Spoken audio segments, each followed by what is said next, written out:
সুপ্রিয় শিক্ষার্থী বন্ধুরা, সবাইকে ধন্যবাদ। আজকে আমরা আলোচনা করব নবম শ্রেণীর গণিত বিষয়ের অনুক্রম ধারার একতা উত্তর নিয়ে।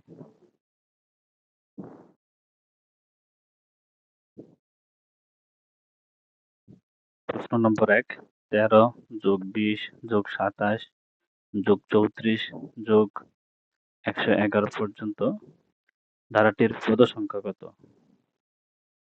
এগুলো করে তোমরা উত্তর হবে 15। 2, কোন সমান্তর ধারার 12তম পদ 77 হলে এর প্রথম 23টি পদের সমষ্টি কত?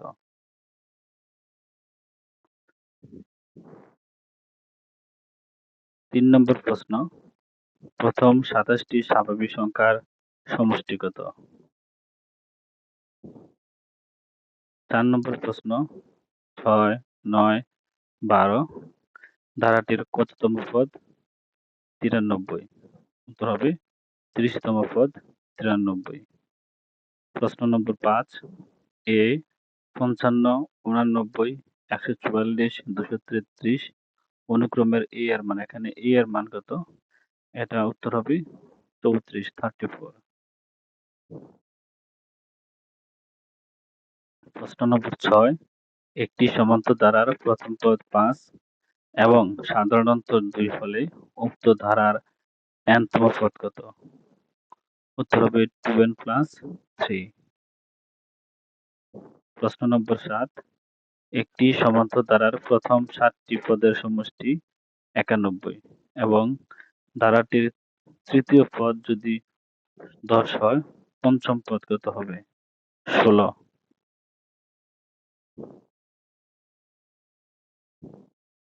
প্রশ্ন নম্বর 8, -77, -72, -67 ধারাটির দশম পদ কত? উত্তর হবে -32। প্রশ্ন নম্বর 9, 2112 মিটার লম্বা একটি ফিতাকে 22টি টুকরা করা হলো, যেখানে টুকরাগুলোর দৈর্ঘ্য একটি সমান্তর দ্বারা গঠন করে। বৃহত্তম টুকরাটির দৈর্ঘ্য 180 মিটার হলে শেষ 12টি টুকরার মোট দৈর্ঘ্য কত? হবে 1632 মিটার। প্রশ্ন নম্বর 10, কোন সমান্তর ধারার প্রথম 5টি পদের সমষ্টি 35 এবং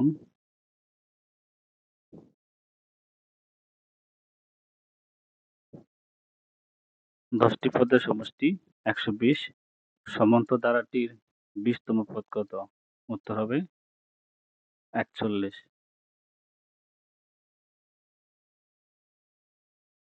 প্রশ্ন নম্বর 11, 2 - 4 + 8 - 16 অর্থাৎ ধারাটির প্রথম 7টি পদের সমষ্টি কত? উত্তর হবে 86।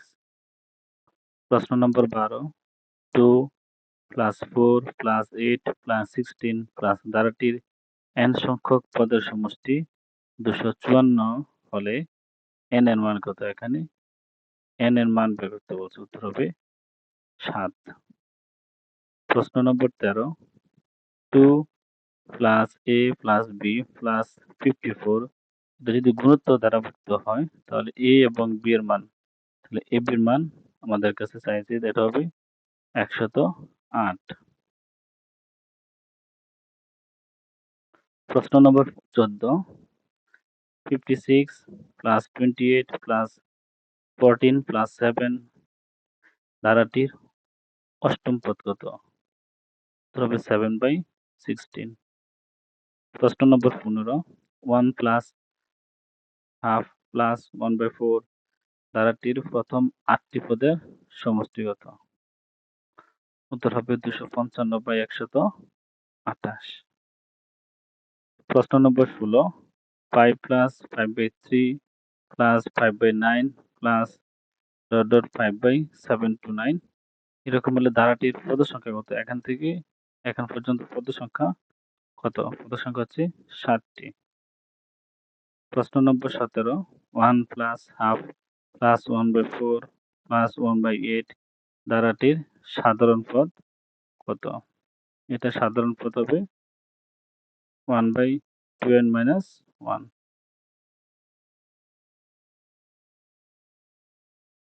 প্রশ্ন নম্বর 18, 3 minus 3, 3 minus 3 এই অনুক্রমটির দশম পদ কত? উত্তর হবে -3। প্রশ্ন নম্বর 19, 1/√2 minus 1 plus √2 এই ধারাটির কোন পদ?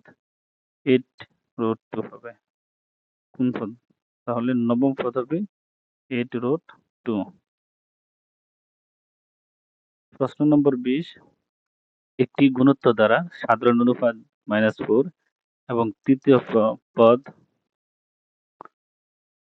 32 হলে ধারাটির প্রথম 7টি পদের সমষ্টি কত? তাহলে ধারাটির প্রথম 7টি পদের সমষ্টি হবে 6550 অর্থাৎ 6554।